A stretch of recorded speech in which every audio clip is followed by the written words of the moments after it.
Let us imagine 5 years from now. It is October 27, 2020. McKinsey had just released a tech report stating that there are now 50 billion connected devices worldwide. Not only are human connected, but also cars, ship, bees, jet engines, oil rigs, lights, garage doors, self-driving cars, and everything in between. We are now a truly global connected world. Imagine that KPMG has just released a report that in the past 12 months, $5 billion was raised by startups.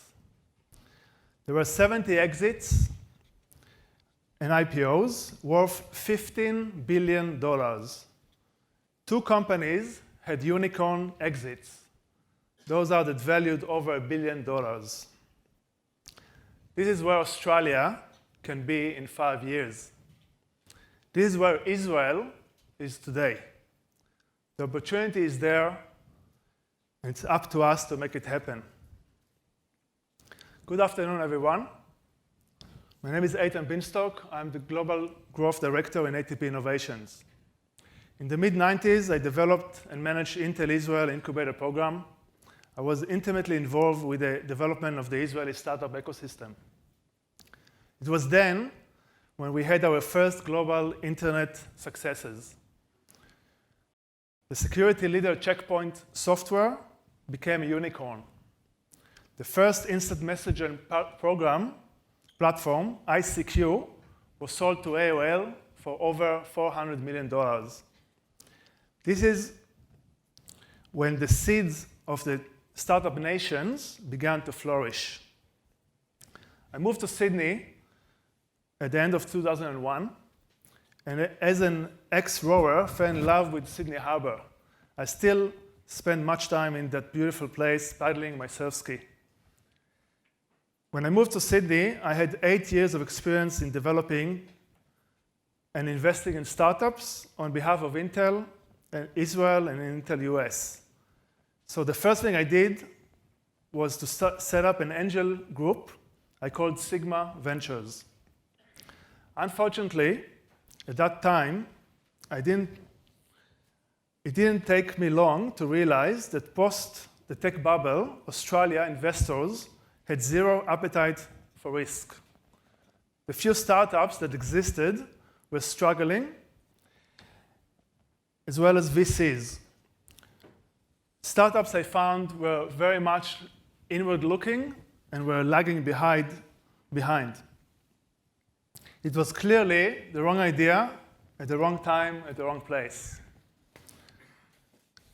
10 years later, it began to change.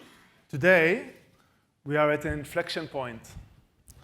Today, we have a vibrant startup ecosystem with a growing number of startups, incubator programs, angel investors, VC funds, and corporate investors.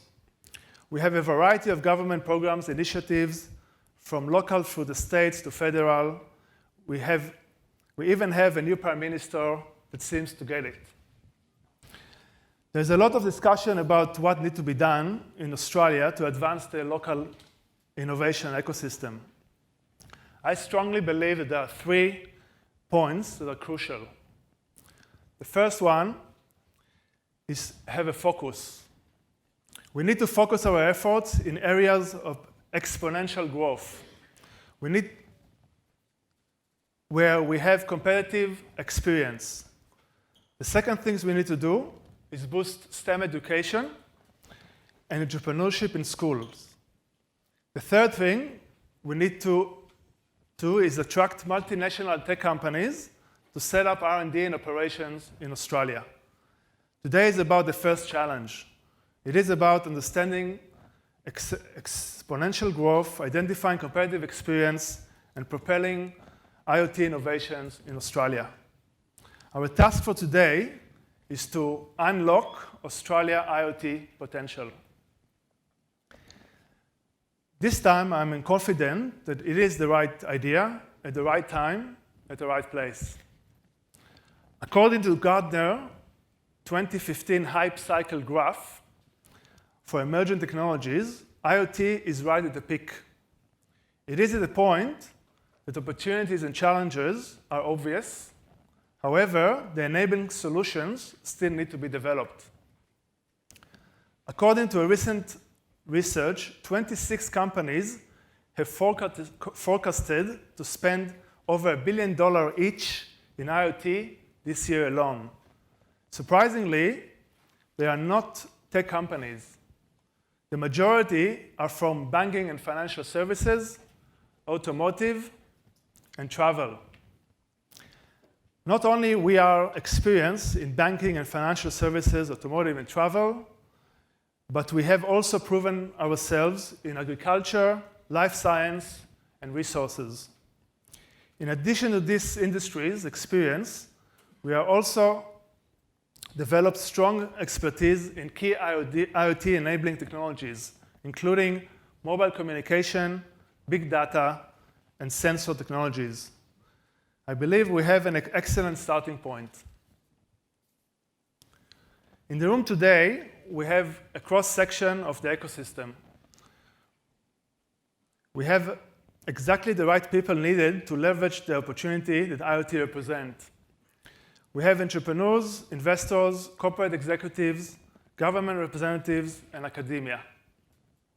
In addition, we have 3 of the world's leading tech companies that are together enabling the entire IoT ecosystem.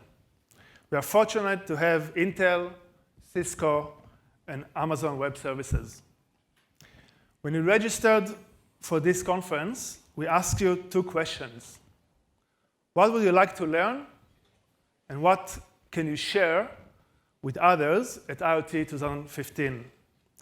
Your answers include IoT trends, innovations, disruptions, growing sectors, local IoT ecosystem, innovations, use case, VC funding, investment, and access to funds, technology, security, connectivity, big data, privacy, IoT algo, health, finance, and others verticals, mobile payments, home automation, sustainability, challenges and problems that need to be solved.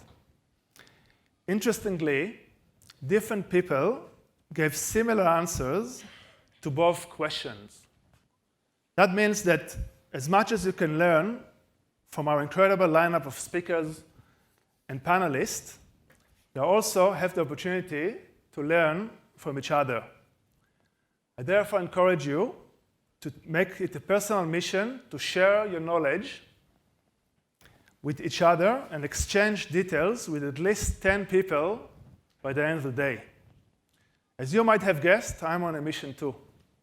My mission is to turn Australia into a world leader in everything IoT. I invite you to join me to make it happen. Have a great day. Thanks, Mark.